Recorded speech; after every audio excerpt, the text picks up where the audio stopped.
hoy toca el turno a San Atanasio. San Atanasio de Alejandría.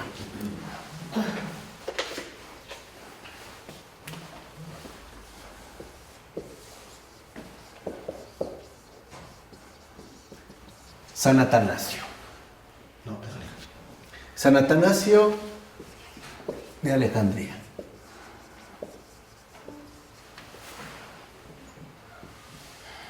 San Atanasio es uno de los grandes de la tradición cristiana. De hecho, es uno de los verdaderos protagonistas de nuestra tradición cristiana. E incluso, pocos años después de su muerte, ya fue aclamado y reconocido como columna de la Iglesia. San Atanasio es una de estas grandes columnas de la Iglesia.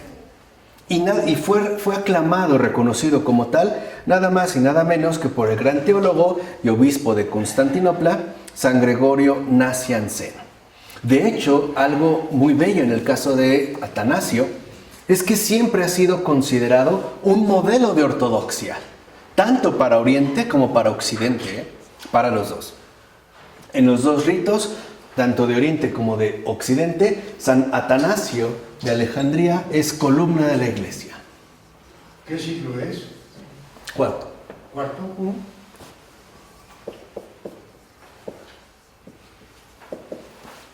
Es columna de la Iglesia y por lo tanto modelo de ortodoxia.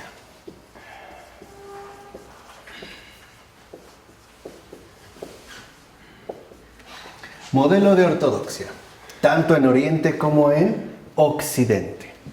Ahora, este gran santo es sobre todo el gran apasionado de la encarnación. No sé si hay otro que tenga este apasionamiento por la encarnación del Logos, del Verbo, como Atanasio. Pero es el gran apasionado de la encarnación. Es verdaderamente, ¿no?, el que está por completo apasionado, es un apasionado teólogo de la encarnación del Logos, del Verbo de Dios.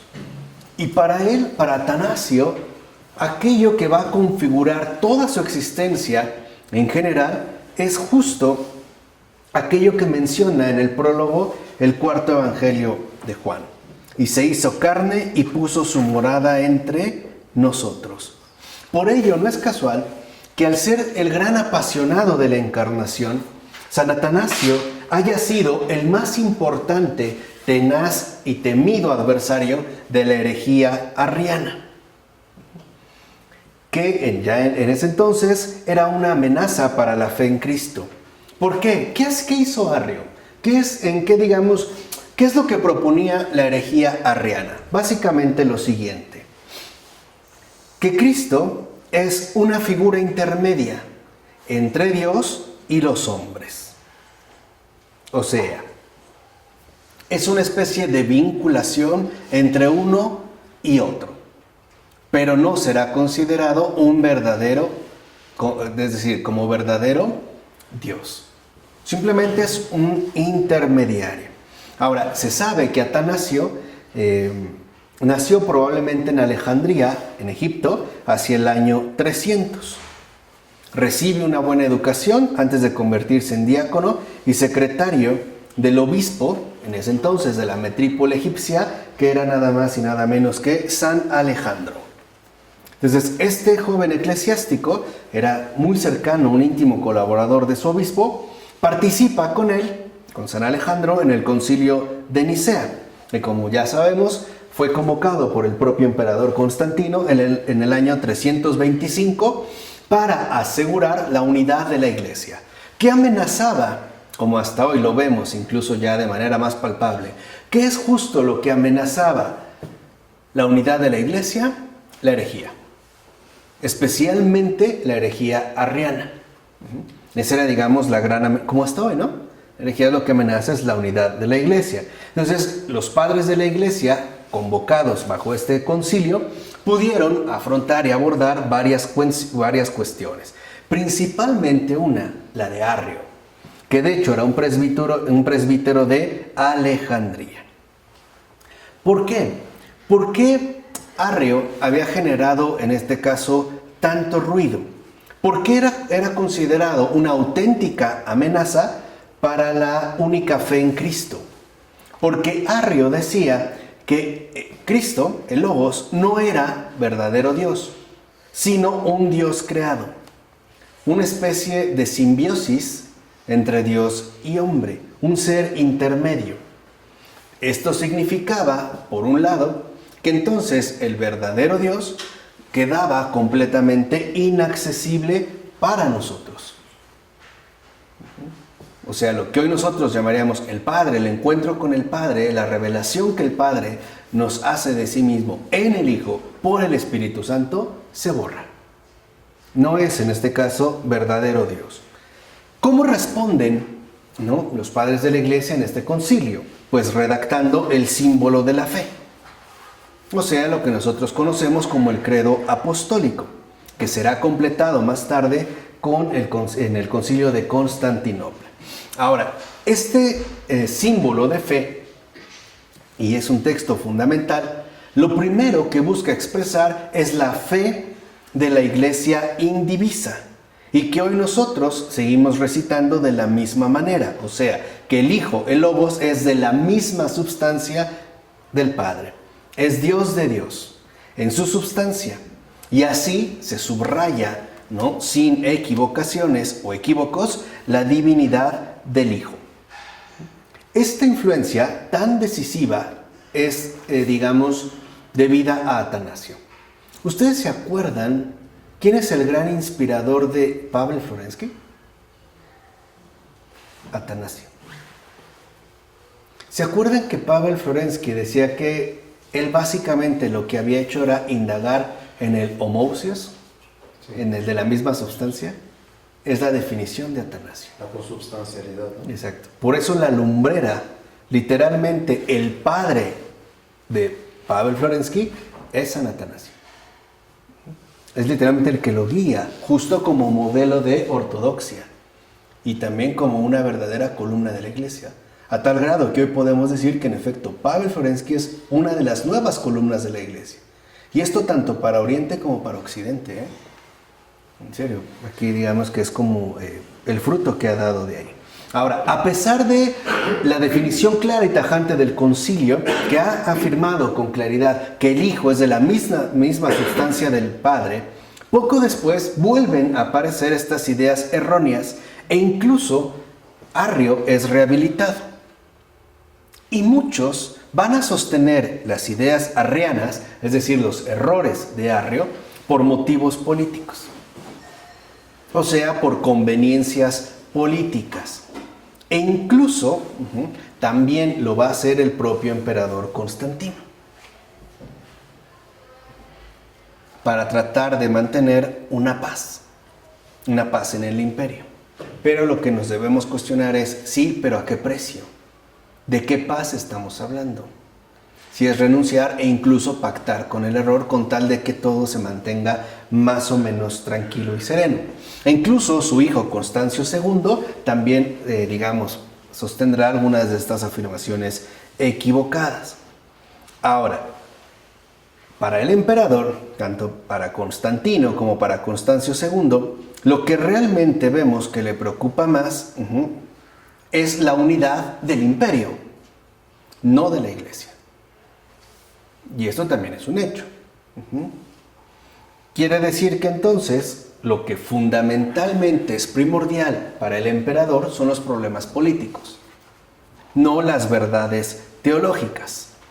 De ahí pues que también busque, por ejemplo, Constantino y Constancio II, politizar la fe, de tal forma que nos resulte, según el emperador, más accesible, o sea, que sea como más digerible para todos los súbditos del imperio.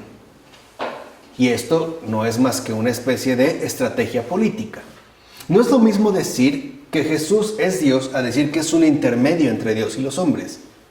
Definitivamente lo segundo nos es como más accesible, ¿no?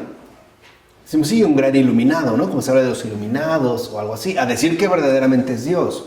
Entonces lo que se buscaba era llegar a una especie de arreglo, pero ¿no? Que fomentara la unidad en el imperio, pero ¿a costa de qué?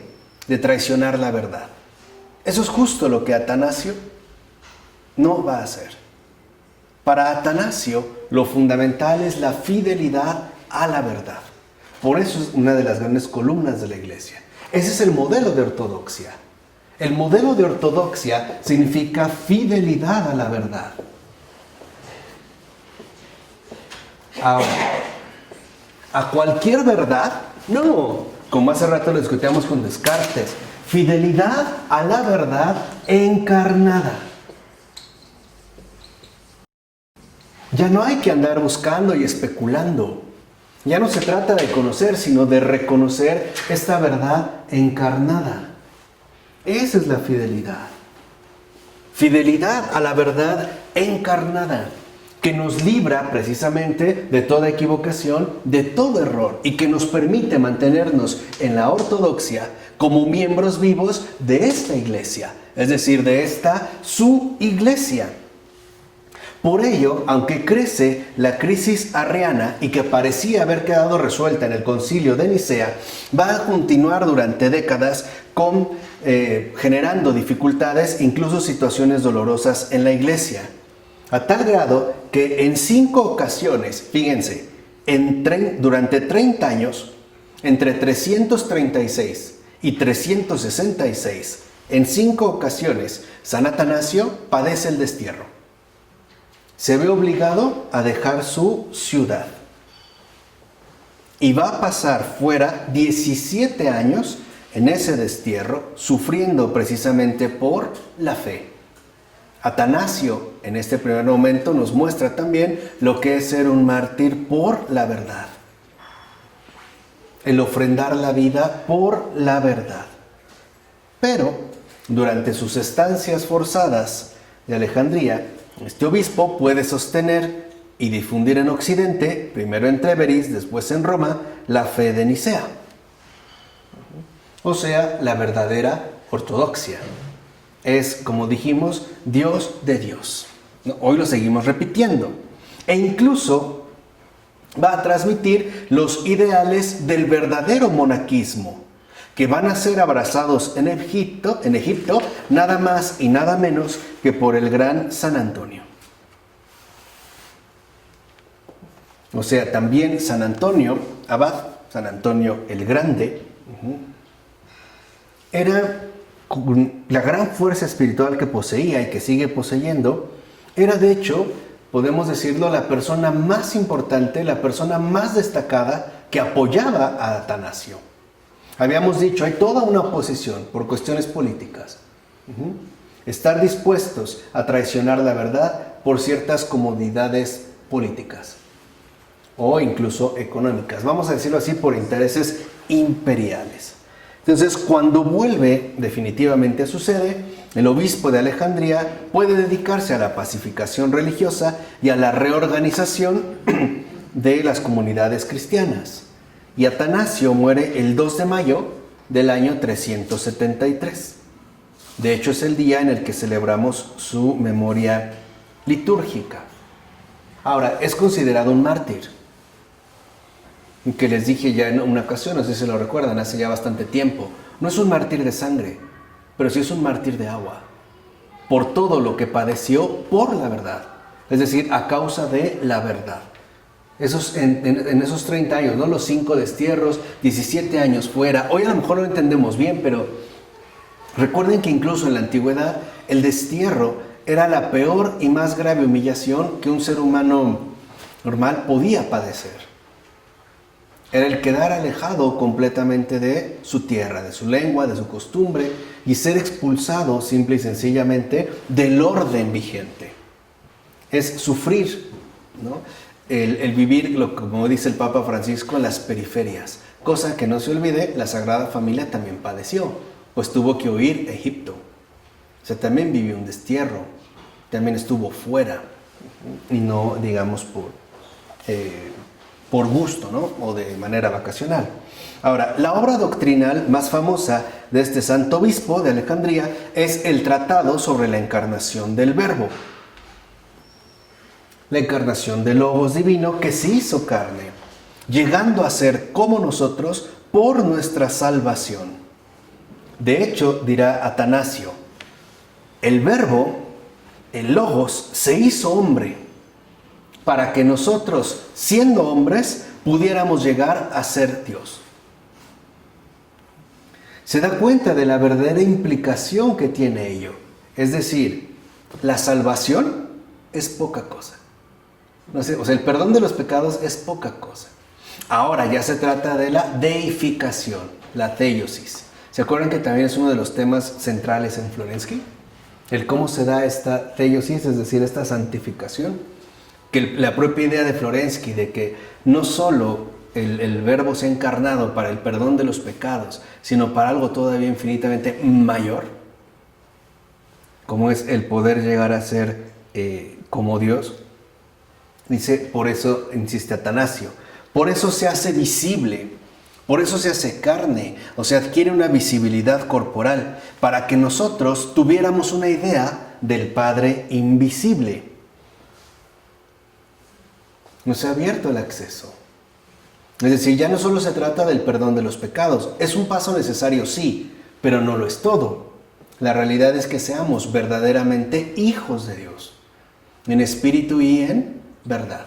Basta con si sus pecados están perdonados, ahí se quedan, tranquilos. No, es ahora ser con Él también uno. Lo que Jesús dice, ¿no?, en el Evangelio de San Juan, que todos seamos uno, como tú y yo somos uno. Y añade Atanasio, con su resurrección, el Señor destruyó la muerte como si fuera paja en el fuego, como una paja en el fuego. Ahora, ¿cuál es, por decirlo de esta manera, cuál es la idea fundamental que San Atanasio, ¿no?, desarrolla y defiende a lo largo de toda su controversia teológica? Dios es accesible. Esa es como la idea central que él va desarrollando. Dios es accesible. No queda por ahí relegada una trascendencia inalcanzable, sino que verdaderamente es accesible. Es decir, es carne. No es un Dios meramente secundario, es el verdadero Dios. Y a través de su comunión, podemos nosotros comulgar con el mismo Dios. Es decir, vivir Dios con nosotros. Dios es accesible. Y quizá esta es una idea que hoy nosotros deberíamos de madurar y de reencarnar nuevamente. Dios es accesible, no es alguien que está por allá lejano. Es accesible, tan cercano que lo tenemos literalmente, ¿no?, al alcance de la mano. Es decir, a través de este contacto cotidiano con los demás, de una manera estrecha. También Antonio es el autor de la vida de San Atanasio es el autor de la vida de San Antonio. Es el que escribe la biografía de San Antonio Abad y que fue escrita poco después de la muerte de este gran santo. Precisamente mientras en uno de sus destierros, este obispo de Alejandría vivía con los monjes del desierto en Egipto. San Atanasio fue gran amigo de San Antonio, al tal punto que él fue el que recibió una de las 2 pieles de oveja que dejó San Antonio como herencia. Es todo lo que tenía como eremita. 2 pieles de oveja. Y una se la dejó a Atanasio, junto con el manto que el mismo Atanasio le había regalado. Me lo devolvió y una de oveja. Ahora, esta biografía podemos decir que es uno de los grandes o de los primeros bestsellers de la literatura espiritual. De hecho, esta biografía pequeña se hizo sumamente popular y fue traducida inmediatamente 2 veces al latín y luego a otras varias lenguas orientales, lo cual contribuyó a la difusión del monaquismo, es decir, del monacato, tanto en Oriente como en Occidente. Y Atanasio también era muy consciente de la influencia benéfica que podía ejercer sobre el pueblo cristiano la figura ejemplar del gran San Antonio. Por ejemplo, en la conclusión de esta biografía, Atanasio escribe: el hecho de que llegó a ser famoso en todas partes, de que encontró admiración universal y de que su pérdida fue sentida aún por gente que nunca lo vio, subraya su virtud y el amor que Dios le tenía. Y dice algo más importante: Antonio ganó renombre no por sus escritos, ni por su sabiduría de palabras, ni por ninguna otra cosa, sino solo por su servicio a Dios. Y por eso es tan importante para Atanasio dar a conocer la figura de San Antonio. Dice, no destaca por sus grandes escritos, tampoco por sus libros, por su elocuencia de palabra, por su sabiduría, sino lo que verdaderamente lo hace destacable es su servicio a Dios. Dice, y nadie puede negar que esto es un don de Dios. Dice, ¿cómo explicar, en efecto, que este hombre que vivía escondido en la montaña fuera conocido en España y en Galia, en Roma y en África, sino por Dios, que en todas partes da a conocer a los suyos? Pues aunque estos hagan sus obras en secreto y deseen permanecer en la oscuridad, el Señor los muestra públicamente como lámparas para todos los hombres. Y así los que oyen hablar de ellos pueden darse cuenta de que los mandamientos llevan a la perfección. Y entonces cobran valor, adquieren valor para seguir la senda que conduce a la virtud. Por eso, en síntesis, el gran San Atanasio, su vida, como la de San Antonio y la de otros innumerables santos, nos muestra lo siguiente: quien va hacia Dios no se aleja de los hombres, sino que se hace realmente cercano a ellos. Dios no es inaccesible, Dios nos es accesible. ¿De acuerdo? Pues pidámosle al gran San Atanasio que interceda por nosotros para que podamos hacer accesible a Dios en este mundo contemporáneo. En nombre del Padre, del Hijo y del Espíritu Santo. Amén.